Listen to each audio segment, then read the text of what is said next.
आज से ठीक 5 महीने पहले प्रधानमंत्री नरेंद्र मोदी राज्यसभा को संबोधित कर रहे थे। तभी नरेंद्र मोदी अपने भाषण में कहते हैं, एक अकेला सब पर भारी। ये वाक्य नरेंद्र मोदी ने किसी और के लिए नहीं बल्कि खुद के लिए कहा था। आप इसे ऐसे भी समझ सकते हैं कि नरेंद्र मोदी ने अपने ही हाथ से अपनी ही पीठ थपथपा ली थी। हमारी हिंदी भाषा में एक कहावत है और वो कहावत ये है कि अपने मुंह मियां मिट्ठू होना। खैर, मोदी जी के लिए ये अपने मुंह मियां मिट्ठू होना कोई नई या पहली बात नहीं है। उन्हें तो आपने अक्सर अपने ही भाषणों में मोदी मोदी चिल्लाते सुना होगा। खैर, ये अलग विषय है, इस पर कभी अलग से चर्चा करेंगे। मगर आज हम समझने की कोशिश करेंगे कि कैसे नरेंद्र मोदी एक अकेला सब पर भारी कहने के बाद भी 38, जी हाँ 30 और 8 38 दलों के कंधों पर बैठकर 2024 में नैया पार करना चाह रहे हैं। और हम ये भी समझने की कोशिश करेंगे कि किस तरह से राहुल गांधी का डर, राहुल गांधी का भय, राहुल गांधी का खौफ नरेंद्र मोदी में समा चुका है, जो किसी भी तरह की पार्टियों से, किसी भी तरह के नेताओं से नरेंद्र मोदी को समझौता करने के लिए मजबूर कर रहा है।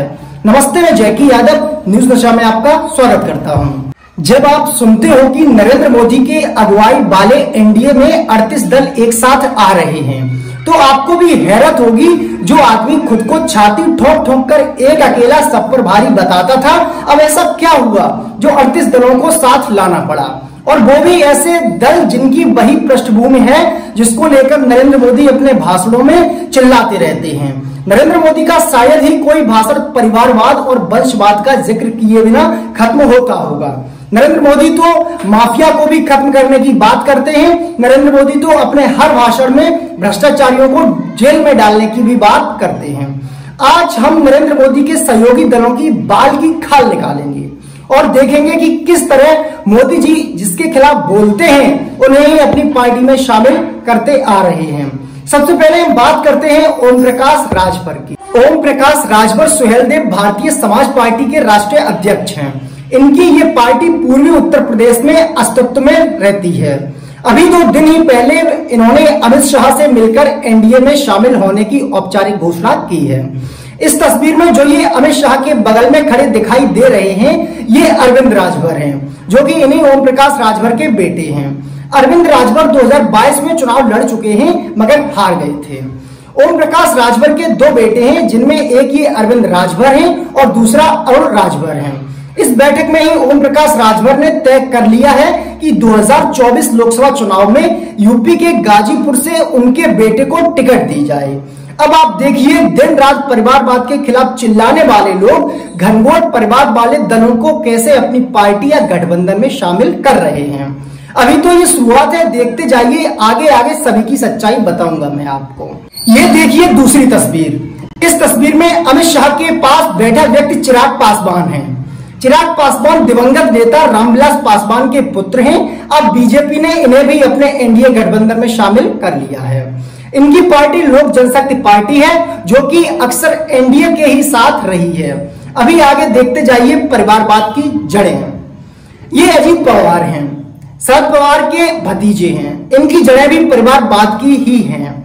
ये इस समय महाराष्ट्र के उप मुख्यमंत्री हैं। कुछ समय पहले ही ये शरद पवार की पार्टी नेशनलिस्ट कांग्रेस पार्टी यानी एनसीपी को तोड़कर महाराष्ट्र की बीजेपी सरकार में शामिल हुए हैं।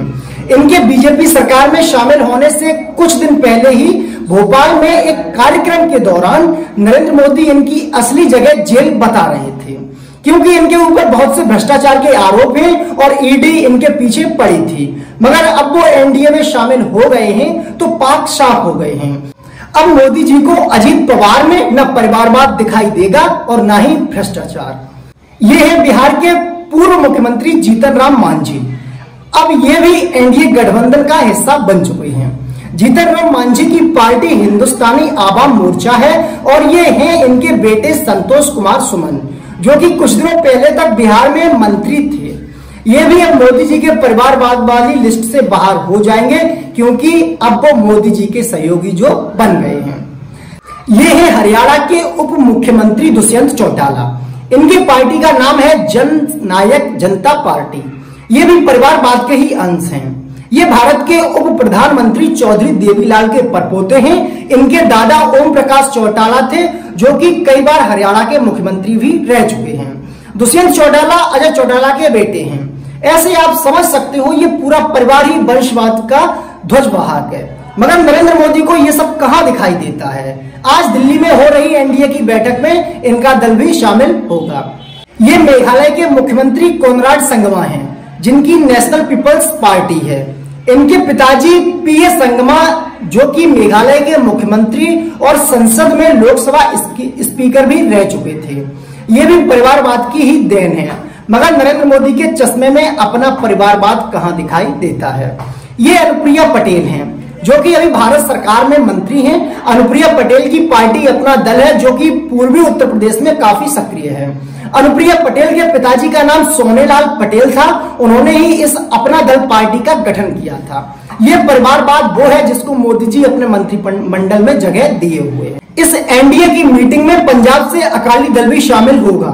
अकाली दल भी एक परिवारवादी पार्टी ही है, जो कि प्रकाश सिंह बादल से चलकर उनके बेटे सुखबीर सिंह बादल और हरसिमरत कौर बादल तक आई है।